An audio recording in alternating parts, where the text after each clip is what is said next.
live. Let's do some Windows Media Player magic. Full screen.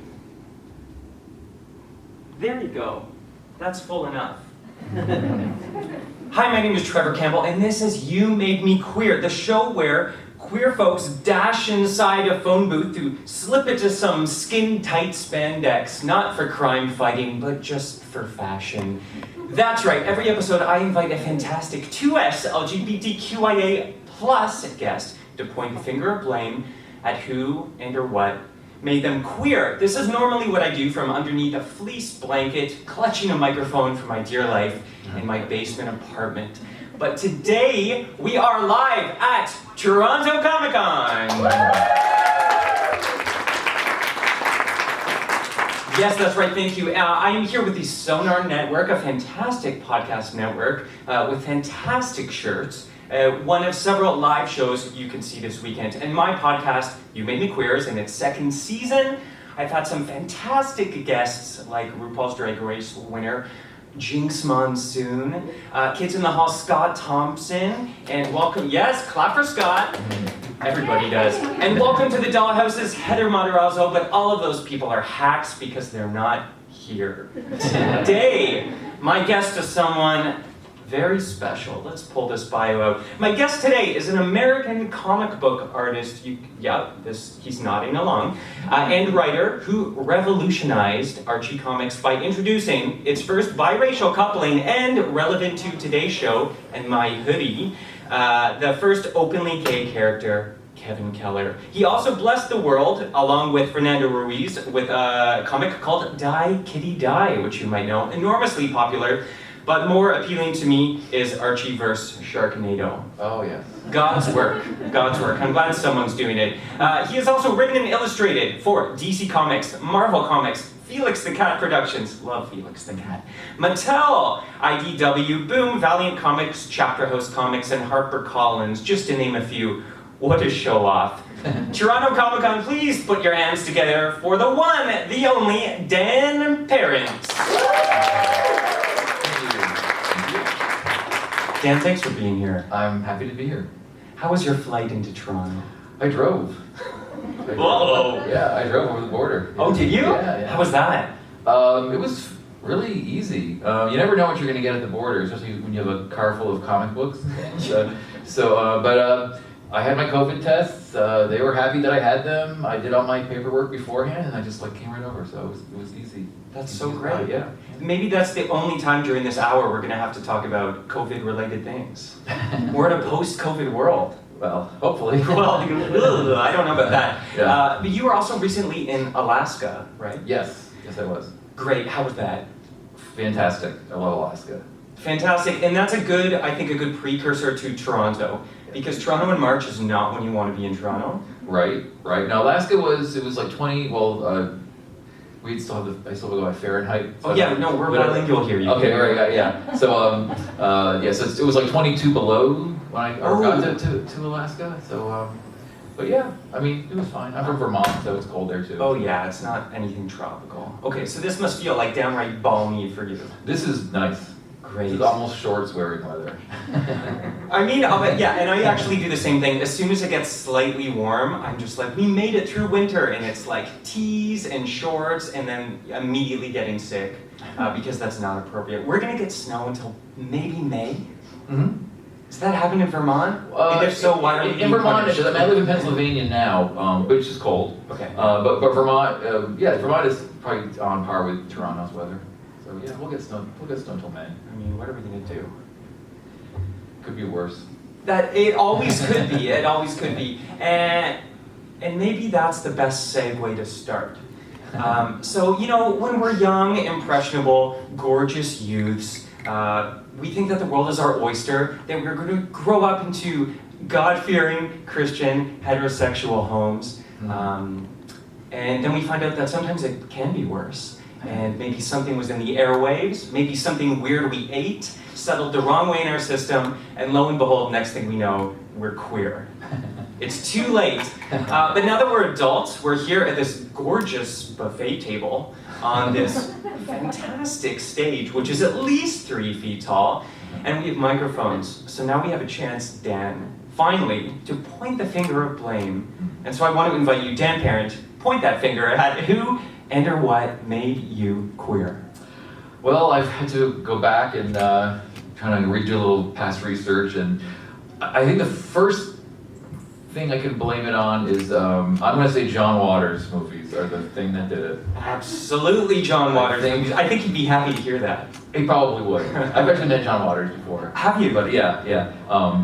But I've never, told him that, blaming him for my life. But he's a big fan of the show, so yeah. You can imagine you're speaking directly to John Waters. But yeah, I think it was a John Waters thing. It was like, I saw the movies, and I first, my parents had a video store. Just to go back. Like they ran a rental? They ran a rental video store. So cool. So I got to watch all kinds of movies. And so the John Waters movies, Pink Flamingos came into the store. Yeah, but that's the kind of movie that's in the back, like behind the red velvet curtain. Yes, exactly. I remember I had heard about his movies. Again, I'm like in high school at the time, and I told my mother to look into them, and she thought, oh, these look kind of campy and fun, and the later ones are sort of safe. Yeah, like Hairspray. Yeah, Hairspray is like a Disney movie compared to the first movie. But no one eats poop, not even once in Hairspray. Not even. No. So she got they got Pink Flamingos, and I remember watching it, and I knew what was going to happen for the most part. But I remember what my mom did. She had watched it. And, yeah, she basically put like a warning on the movie, like put like a sticker on it. Yeah. I think she basically said, "Do not rent this." Basically, it was in her own store. Yeah. This is for display only. Yes. Yeah. Okay. Just like she used to shame people, they had like a porn section in the back, and she'd always would shame people for renting. Like, you're renting these people. They're supplying your store with business, and you're shaming them. Yeah, I get. Well, yeah. What was that about? Were you God-fearing Christians? Like no, we weren't. I grew up Catholic, so there you go. Yeah, God-fearing something. And my father was really strict. I went to catechism, the whole thing. But my parents are always pretty liberal too. Vermont's pretty liberal state. I mean, they were renting porn. Yeah, I mean, they weren't conservative enough to where they didn't want the porn dollars. But then my mother would kind of backtrack, because when she would actually watch porn or something, she would get very she was very disgusted. She would giggle nervously the whole time. No, my father was fine with porn, okay. But my mother was just she just doesn't like it, even though she's a very liberal person, but just doesn't. It's not her bag. So anyway, so with Pink Flamingo, she put a thing on the sticker, don't watch this, and when I'd watch it. It was like that poison control yuck face. Pretty much. Yeah. Pretty much. So of course, my friends enjoyed it. College kids would come in and rent it. And I just thought, there's something about this movie that is just piques my curiosity. It's these. I know these people are disgusting in this movie, but they're people I want to be friends with.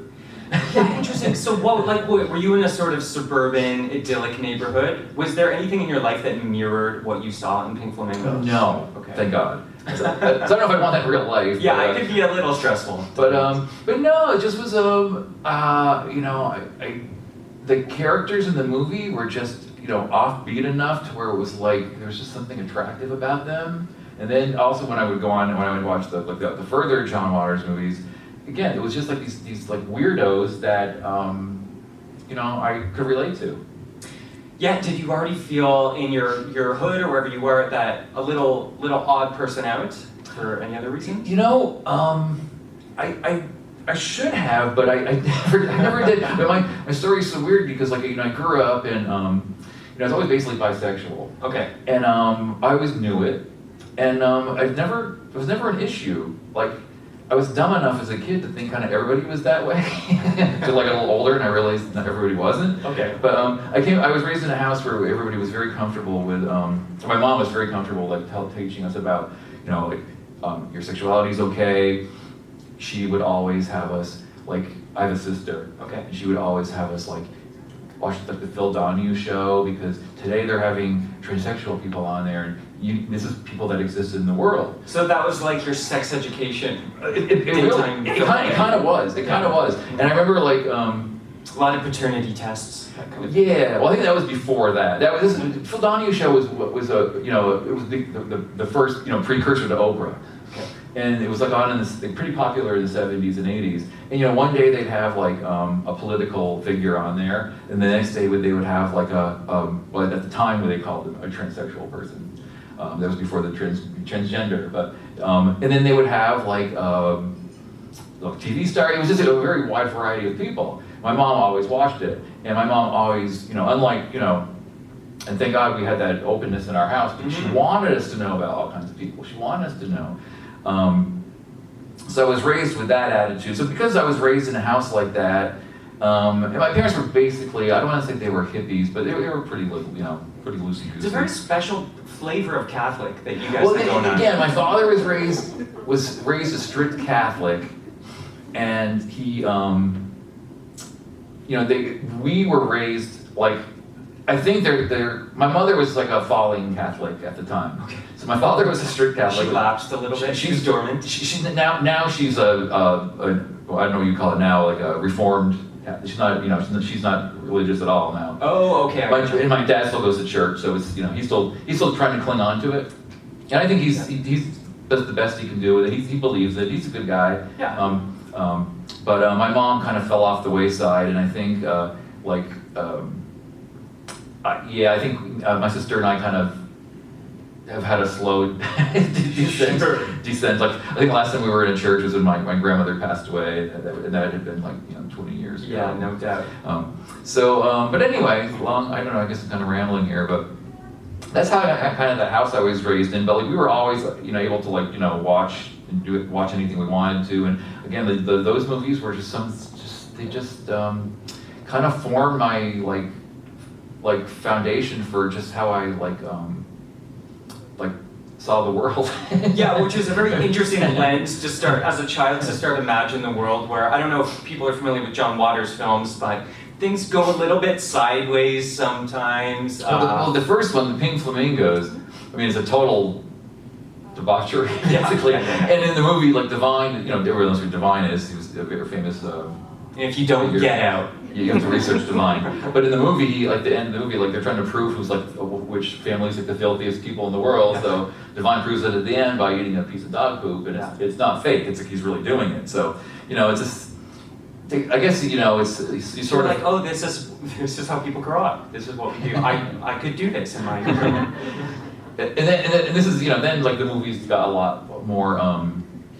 They still retained their campiness, but they got a little more family friendly as they went on. So you were always drawn to a sort of like larger than life character. I mean, of course, you would go on to work in comics. Mm-hmm. Famous, I mean, Archie and Sharknado, famously sort of a larger than life idea. But were you? What was it? I don't know. Like, what about these big characters kind of appealed to you all throughout? Maybe did you have superhero aspirations yourself? Well, as you know, again, when I was one of those the kids who grew up, you know, reading, just got obsessed with comics at an early age, and I remember my mom used to clean houses, and she would like buy me like a handful of comics, and I started with Archie. It was like a lot of like Harvey comics, like Richie Rich and Casper. Yeah. So I was really obsessed with those comics. Also, quick question: is Casper Richie Rich's ghost?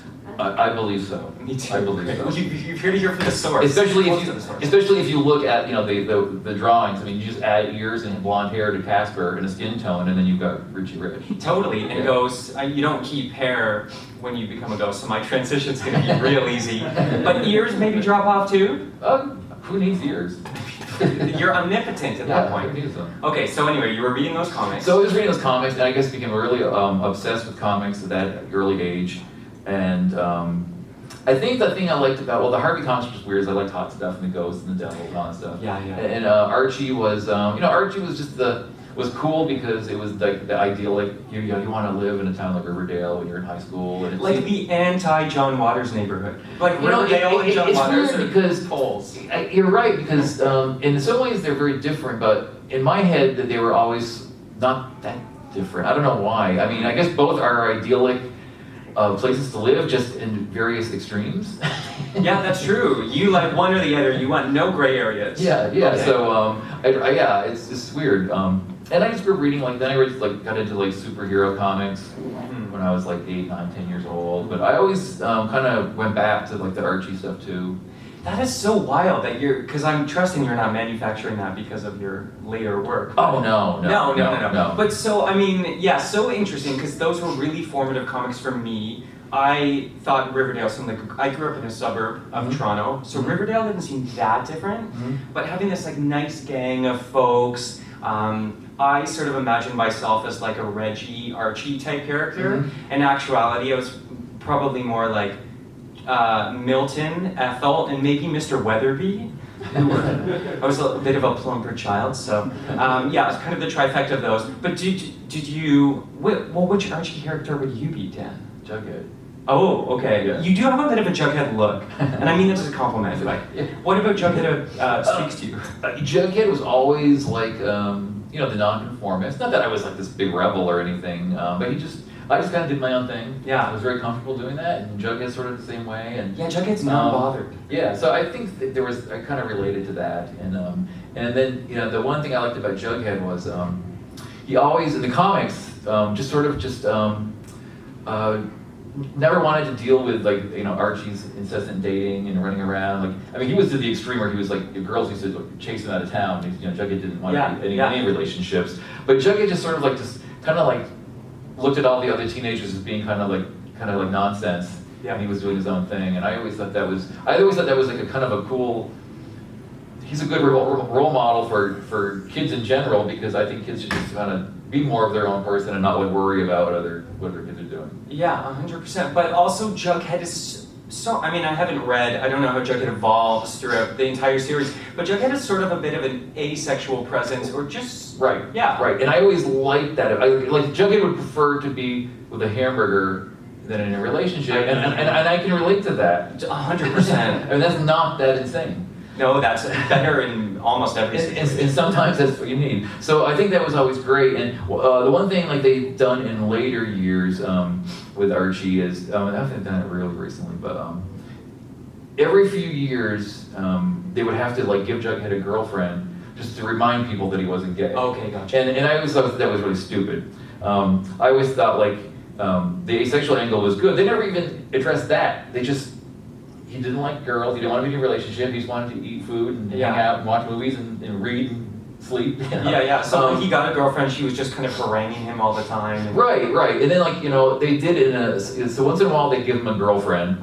And then in the later, one of the more recent Jughead books, where we've kind of done more realistic styles and stuff based on Riverdale. Yeah.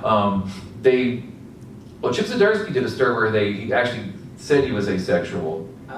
And then did that become canon, or did it did. Then there was some kind of blowback from that. I don't know why there was, because I thought it was fine. But in the Riverdale TV show, they have given him girlfriends on that show, and even though a lot of the fans like him and Betty, I guess on a CW show you just can't be an asexual character because everybody's hooking up on those shows. Yeah, because there's no drama with that, I guess. I guess so. I guess it just doesn't work on a TV show like that. How do you fight with a hamburger? Right.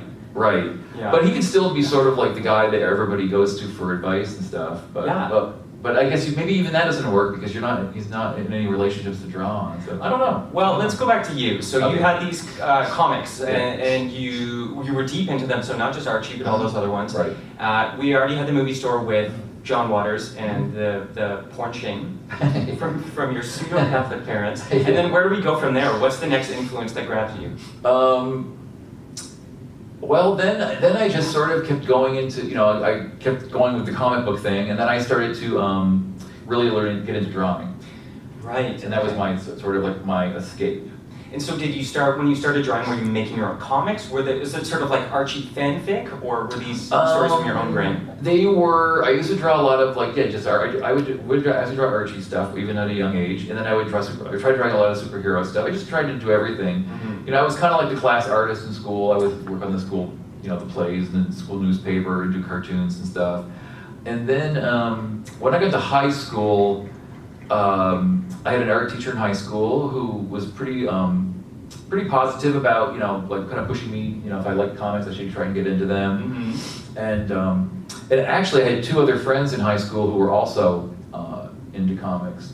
And to fast forward a little bit, all three of us ended up getting into comics professionally. And we were all three from this small town, and we all ended up being successful in comics. What are the odds? So your first early comics too, were they, because I like superheroes a bit as a kid, certainly Archie comics, but I definitely had some X-Men figurines that were sort of my exploratory, figuring out how they fit together kind of thing, sort of, yeah.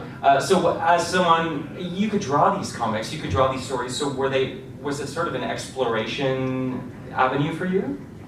Were there any like Archie and Jughead? Oh, you know what was weird is like, even like now, like when we came up with Kevin, which I'm sure we'll get to that more. I was never, like I always liked, like we were not putting a gay character in Riverdale. A lot of people have assumed Jughead was gay. Yeah. So they were like, well, maybe we should just have Jughead come out. I was like, I just like the angle of him being asexual all these years. I don't want to have to, because then you're saying like, well, the reason he hasn't been in relationships is because he's gay. Like you're making it sound like he was like a handicap or something. Yeah, because it's not like he was chasing after Moose. Right. Leaving for me, right? But yeah, and I see what you mean. It would feel a bit shoehorned. Right. Yeah. So I just felt it was good to just create a whole new character who was a gay character. But as far as growing up goes, I never really it was weird because I always would go with I guess if you're talking about characters that you find attractive, like I guess it would be like Reggie, but I always liked Veronica too. So yeah. I never did any dirty drawings of them though. Okay. I would do like dirty drawings of like other stuff. If my friends, if like my friends would want me to like draw like oh yeah. They would always continue to draw like dirty drawings for them, and right.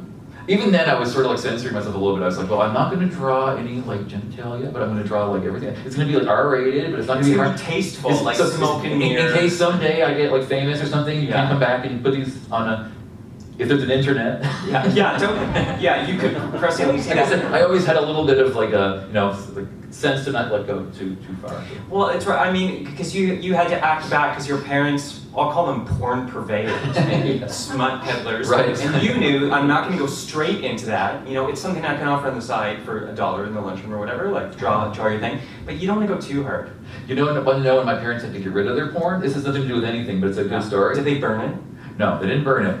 You may remember back in the 80s, Tracy Lords, who's in John Waters. Oh, this is related because she was in John Waters movies. Fantastic. This all goes together. Well done. So Tracy Lords was in the porn industry before that as a minor. She was lied about her age, and she was 15 years old when she said she was 18 years old. So she was making like full-on porn movies.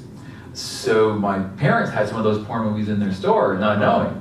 So the FBI came into my parents' store and said, we're going around to video stores because we were making sure that none of this is considered child pornography. So they actually looked at what they had and they confiscated them. And the whole collection, or just the Tracy Lords stuff? And they basically said, they weren't arresting them or anything, but they were, because people were unaware of this. Yeah. So when they did that, and just the fact that the FBI was in my parents' store, that ended the entire like porn section of my parents. So my parents just my mother just said, clear it out. We're not doing anything more. It's just not worth it at all. It's not worth it. It's not worth it. So did it go into the dumpster? Did she or the proto Craigslist it? I don't know where those went. They probably had friends that took the stuff. Yeah, that's right.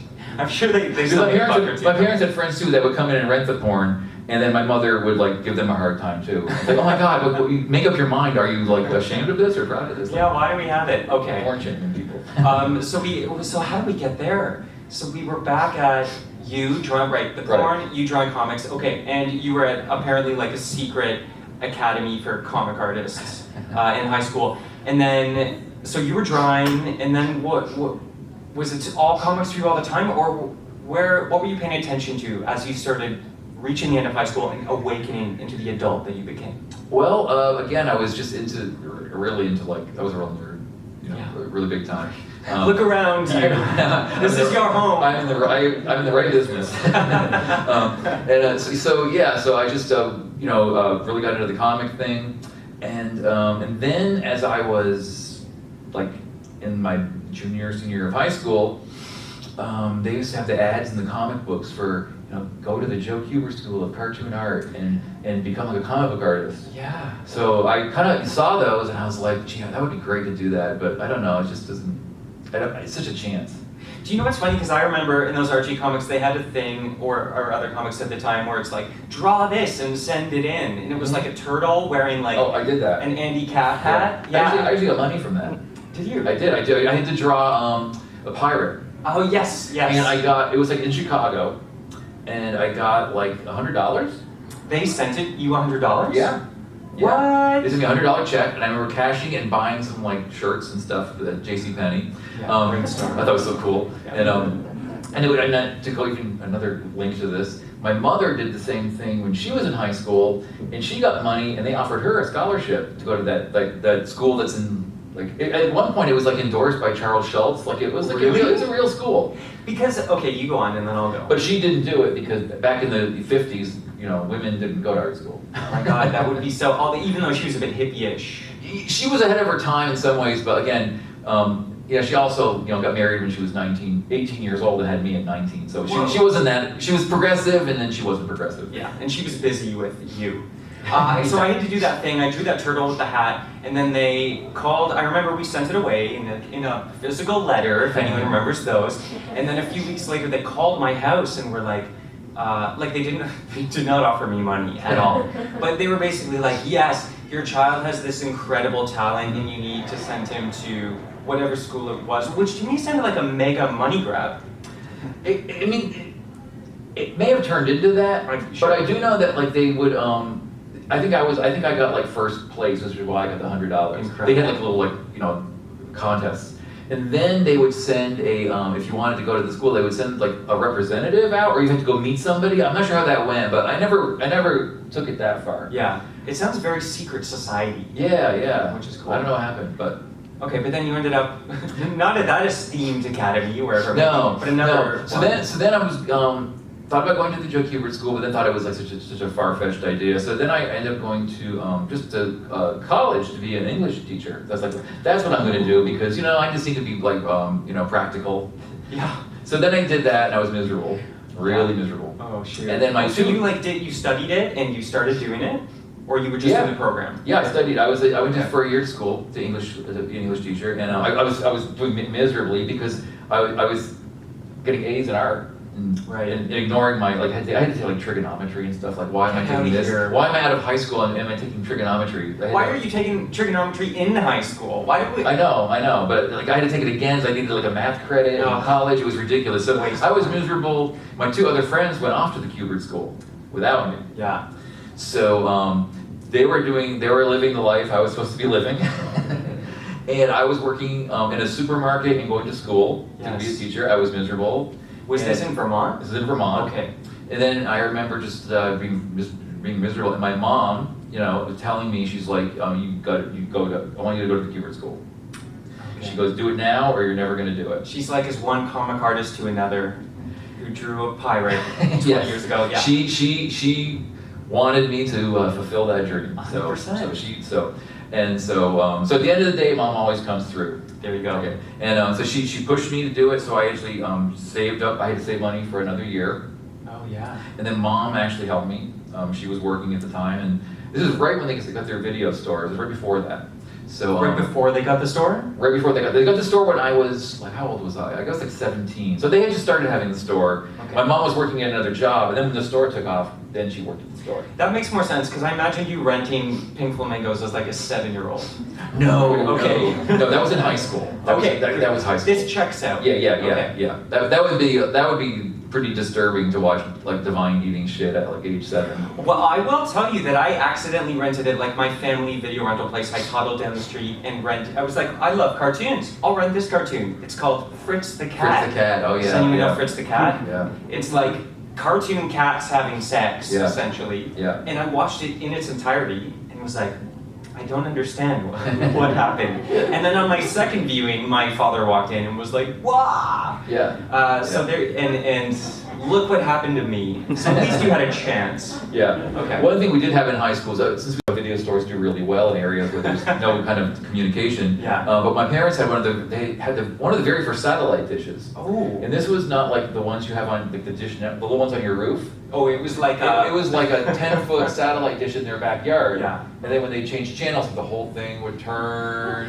You hear the motor, and it was and at the time, my parents weren't rich or anything, but I think they spent like $10,000 on this satellite thing because we would get TV shows from Brazil. Yeah, and your whole neighborhood thought you were James Bond villains. Oh, you had this thing in your backyard. People would come over because this was before, like now, with satellites, there's like feeds and commercials come on and all stuff, but there was no like, you'd see what like news anchors were doing, like in between, they'd be picking their nose, blowing their nose and yelling at people, and we were getting like all these like the crazy shows from like all around the world. Then as satellite TV started to pick up, things were getting more blocked and censored and scrambled. But for a while there, it was like the free world there, and there was a lot of porn on that too. Oh. So. And in between the scenes, they were like picking their nose.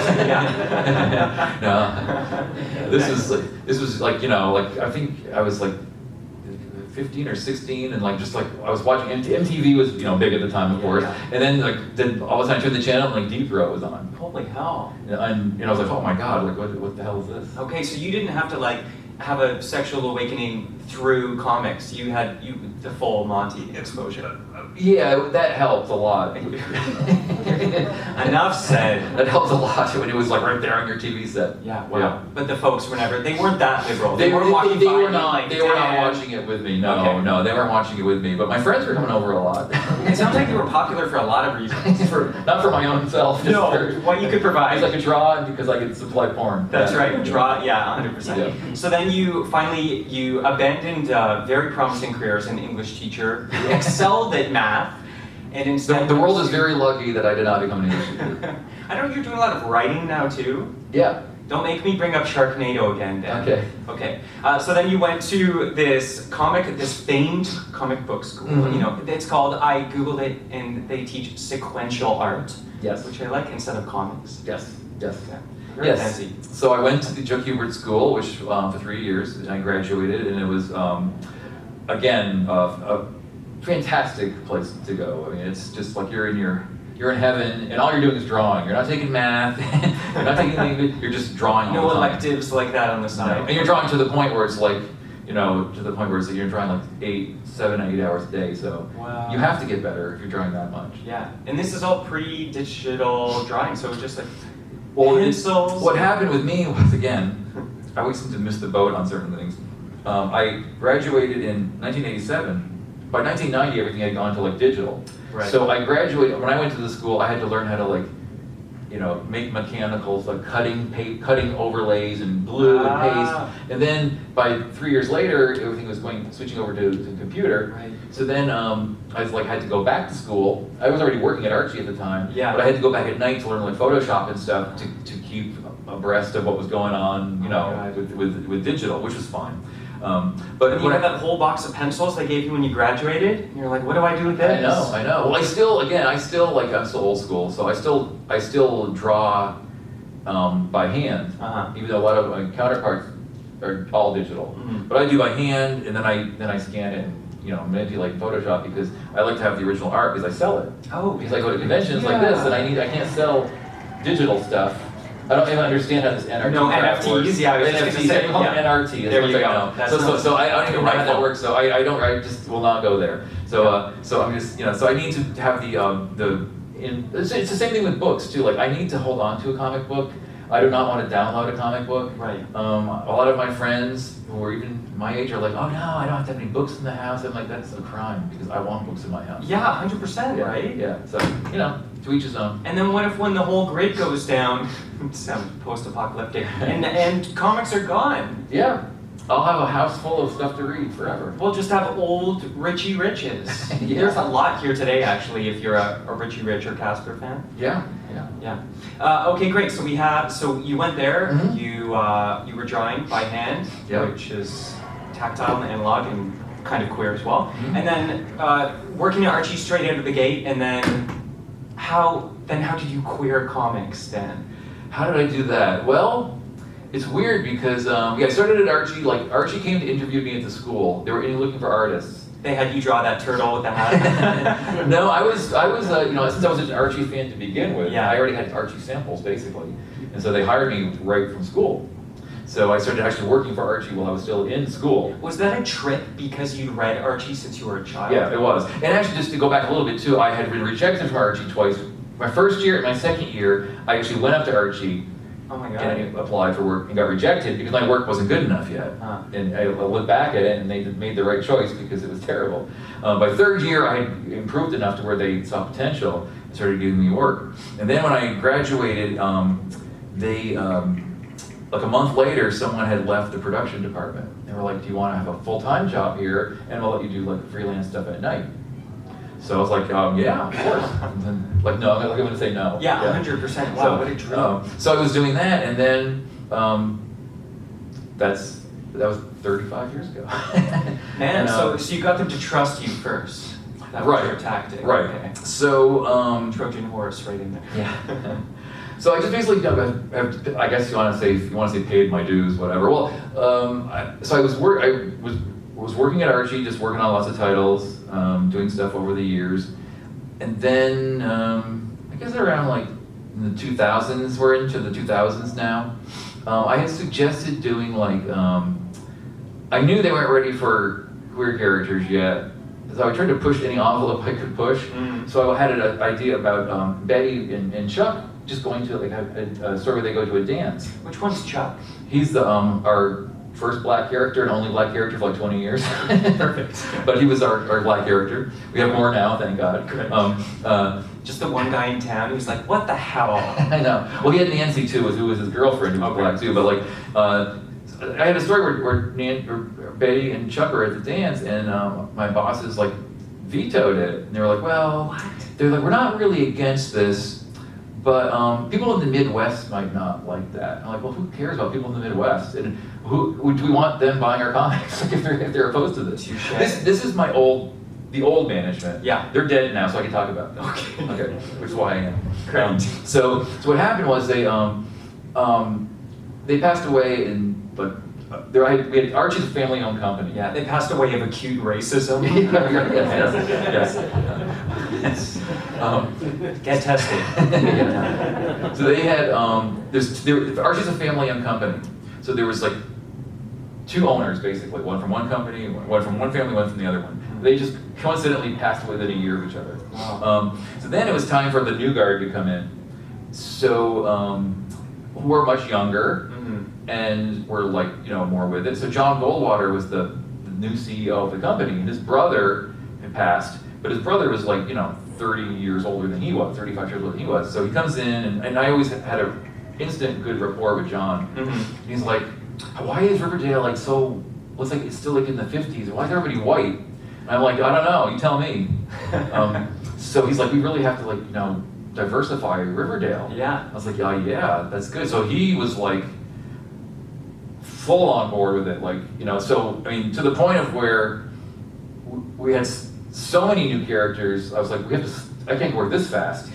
So, yeah. But it was refreshing because I had for many years tried to.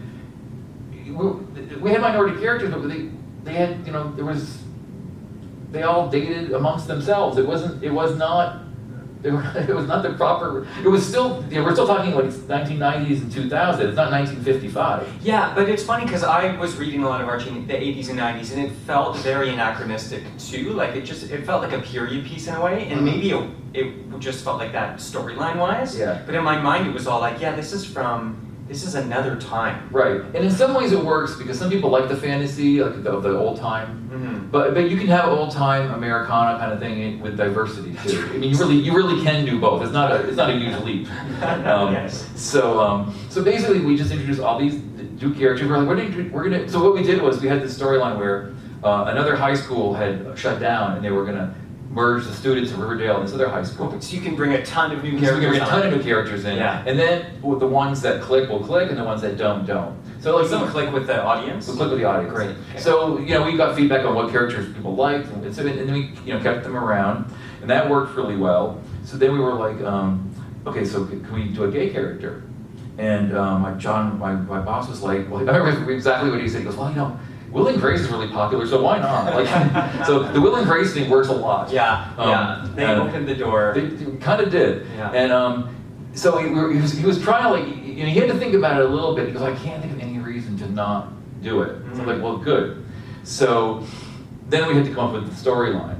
So that's when we decided quickly not to out Jughead or an existing character. I had characters in my head who were gay, like of the existing canon. Well, characters I created along the way. Okay. Like Veronica has a cousin who is I can't remember her name right now, but she I used her a lot in the Veronica book, and she was Marcy.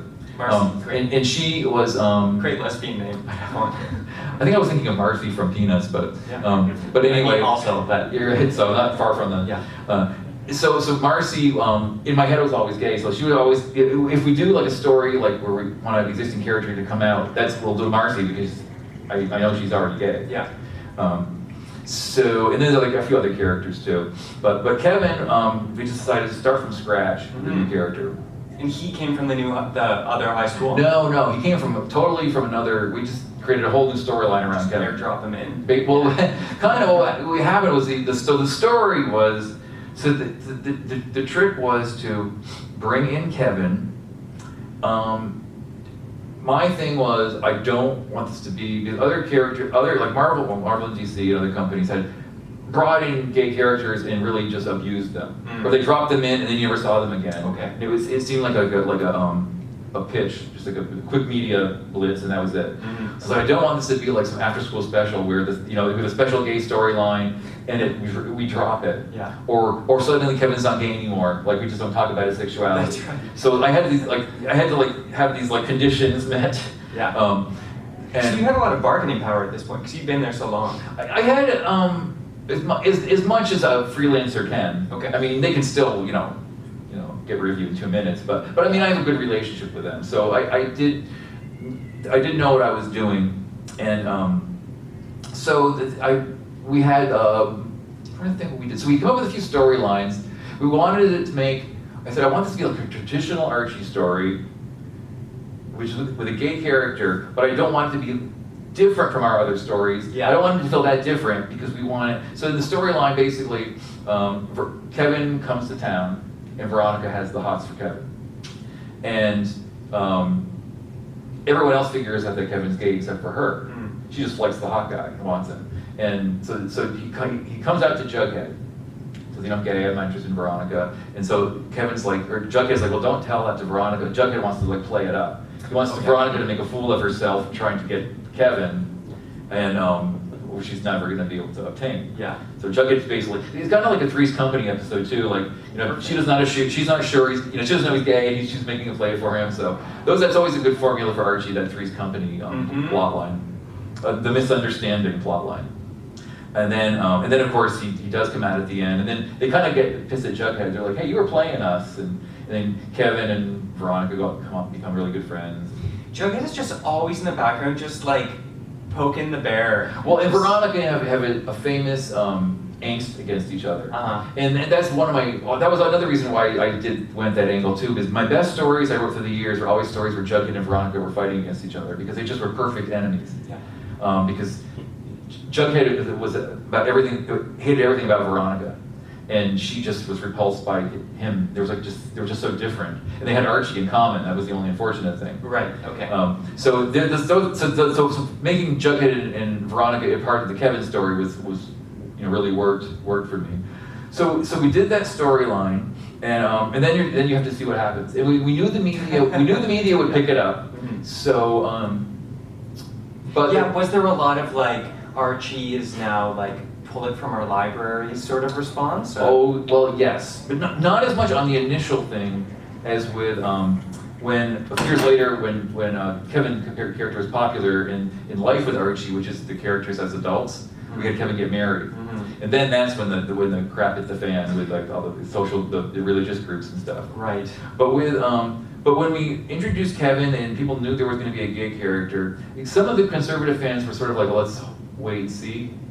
And almost all of them fell in line with liking Kevin. It was still just Archie stuff. They were still talking about hamburgers and roller and there was no orgies or sex things going on in pops. It depended on what website you read, because there were some conservative websites who said this was the end of Archie. 100%. And so your mom was stalking it in that back room again. You're right. The market's back. You're right. Yeah. Again, 99% positive. I had a few I think I still had a landline at the time, so I got a few bad, messages on my landline. Oh, did you get like people found your home number? Oh yeah. Oh. Yeah. That wasn't cool. Yeah. I had a couple. Why am I laughing at this? But someone had left a message on the Archie voicemail that they hope I died of AIDS. Oh my God. But there was not that much of that. Yeah. So you just kept doing what you were doing. I had to keep going forward, and it became an enormously popular character. Well, that was the first Archie comic that ever sold out. Amazing. So they had to do a second printing. So that's always a good sign. Yeah, a good vote. So then we did Kevin in his own series, which was really well. We got a lot of good reviews from Archie fans. That was really the thing I was found important was, I knew I was pretty sure the gay press was going to be fine with it, but I wanted to make sure that Archie fans liked it too, and they overwhelmingly have. I mean, I've had a few people who have dropped off, but for the most part, the fans have really liked it. And then we got a GLAAD award, which was very nice. That was a good thing to get. And then we did Kevin in Life with Archie. Yeah. And for some reason, that was like when this shit hit the fan. Like that was like when getting him married was. Well, first of all, people didn't even understand. People thought they're marrying off a teenage character. We're like, no, he's like 23, 24 years old. He's an adult. Right. Then they were like, oh well, he shouldn't be marrying another guy. What the hell is that? This is when marriage became legal in the States, gay marriage. Yeah. So but this group, 1 Million Moms, who are where there's like 17 big of them. listeners of the show. Yeah, right. Hey, 1 million moms. Thanks for tuning in. The one thing you want is, I've learned this, is you want them to come out against you because it's like a PR. It's like a PR blitz. Yeah. Because that issue of Kevin actually hadn't sold out. It was doing fairly well. Yeah. But when one of the moms came out, it like sold out immediately. Fantastic. So I kept thinking of ways to try to piss them off, but they're onto me now. You know the like as seen on TV thing? You have the sticker that's like as spoken about by 1 million moms. That's a great idea. I should get some of those made up, and you can put them on my Kevin books still. 100%. I'll invoice you after. It's fine. Okay. Yeah. So then, you did that, and it's interesting too because Riverdale has such a legacy. Like the comics started coming out in the 40s. Yeah. So it's almost like it was. And Archie has snuck in some sort of quote-unquote political ideals, but it always has to fit within the context of this dreamy little community. Right, and like the one thing with Kevin, I got a little bit of criticism for it, but I've explained it well enough, I think, was they were like, well, why, when he had Kevin his own series, we were able to go back and show when he came out to his parents and stuff, and we gave him a pretty rosy experience. And his coming out of Riverdale was the same thing. He was like, I'm gay. And, oh, cool. Like, great. so people were like, well, people were like, well, why? That wasn't my experience. Or people were like, maybe you should have, done a more like realistic approach when kids come out. And I was like, well, this is the way it's supposed to be. So Riverdale is an idyllic place to live. 100%. So this is how people should come out and how it should be. Yeah. So, and I want this to be the way it is.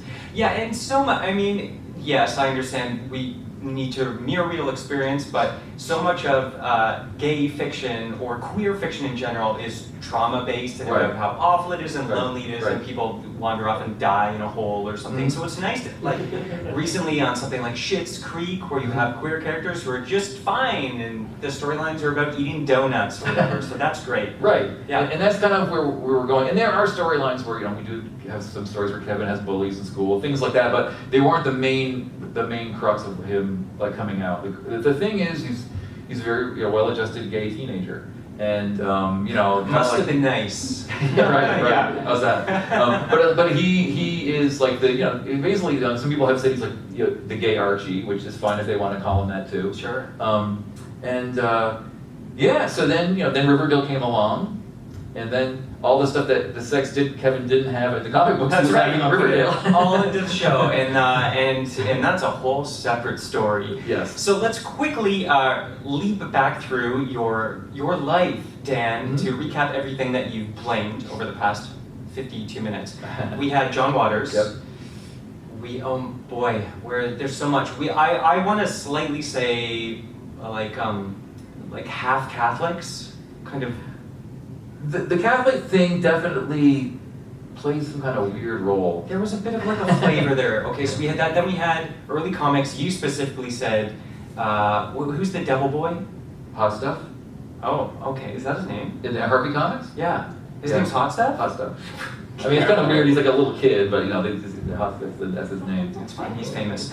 So we had that, and then you went. You were drawing smutty comics for all your friends. Mm-hmm. Gently smutty. Yeah, mildly smutty. Yeah, mildly, like NC-17. Yeah. And then you were letting them watch porn in your house, which you attaching to that, I think, makes you queer and spreads queerness elsewhere. Then you went to school after drawing that turtle with the hat, and then you went on to turn Archie Comics into mind-warping, devil-worshipping, gay porn factory. Yeah, that's pretty much it. Nothing else to add? That's how I plan on ending it. Yeah. So that's great. Okay, yeah, go for it. So before I let you go, and I don't want to, would you like to play a game?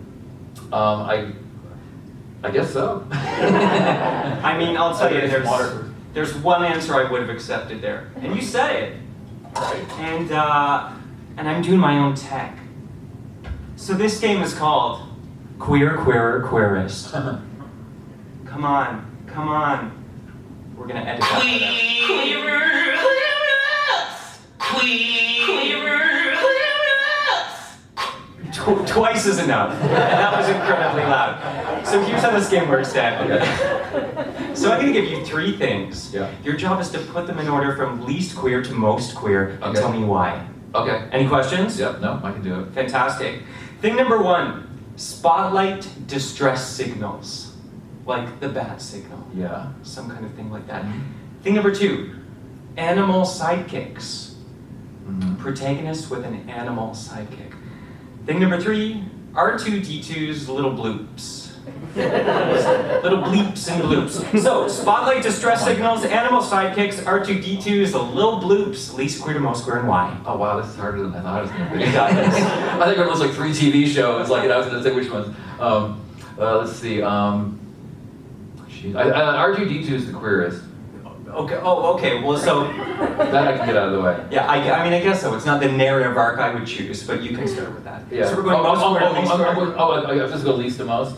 Well, I mean, build the story, Howard. You're the professional. Well, the bleeping is very queer. You're right. Okay, so we're coming out strong. Right, and he can't communicate what he's really trying to say with the bleeps, but I think there's a lot there. So. I feel seen right now. Okay. So we've got the animal sidekicks and the spotlight distress. Yeah. I say animal sidekicks is right in the middle. Okay, why? I don't know. It's just. It's not the most, it's not the least. It just I don't know. It just seems sort of like it could go either way. Like it could be really, you could have a really, it could be a really queer situation. Or Depends on the animal. Depends on the animal. Yes. Yeah. It could be a little French poodle, it would be very queer, or Yeah, it could be or, a gorilla, which would be not. I mean, speak for yourself. I mean, I don't know. Yeah. I guess. Okay. I'm not doing well at this. We'll come back to that. Yeah. Okay, and so that means the least square is spotlight distress signals. Right. What's up with that? I don't know. It doesn't seem that queer to me. It's a bit extra. Well, are you talking like the bat signal? For example, yeah. Well, I mean, it depends what the signal is. If it's the bat symbol, it's fine. If it's like a penis symbol, it's a whole different story. I'm thinking bat signal, so. Everyone's 1 million moms are like, what's that? Okay, great. So let me just check on my IBM ThinkPad laptop. Great, here are your marks. 100%, congratulations. Wow. You are in fact, Dan Parent, a queer person. Great. So before I let you go, anything you want to plug? The last thing the big project I've been working on is a Kevin Keller omnibus. Ooh. Which I kickstarted.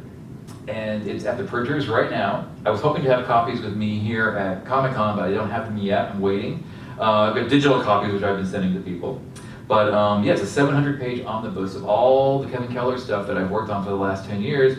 And it's got a new 10-page story in there. It's like an update of Kevin. Wow. And I even did a thing where, like, with the Kickstarter people, the ones who pledged the most, I put them in the story. Amazing. So there's like a party scene. It's like, Kevin. It's called Kevin Keller Celebration. The omnibus because it's a celebration, and there's a party in the book. So it's a lot of partying and celebration. So, and then a lot of the people who are donated to Kickstarter are in the party scene. Any centerfold foldouts in that omnibus? Not this one. Okay. Keep your eyes up for the next one. So please go online, find that omnibus, buy it, follow Dan throughout Toronto Comicon and potentially on social media if you would like to as well. Yeah.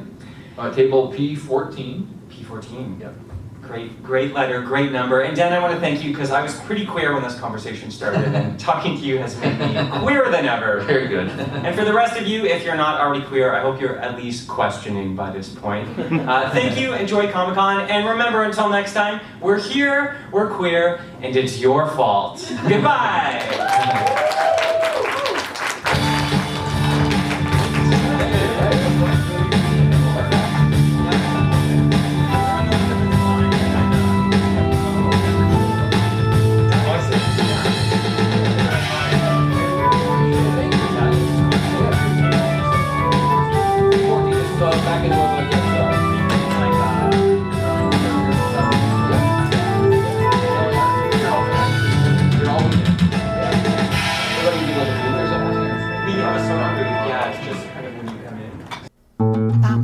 This podcast has been brought to you by the Sonar Network.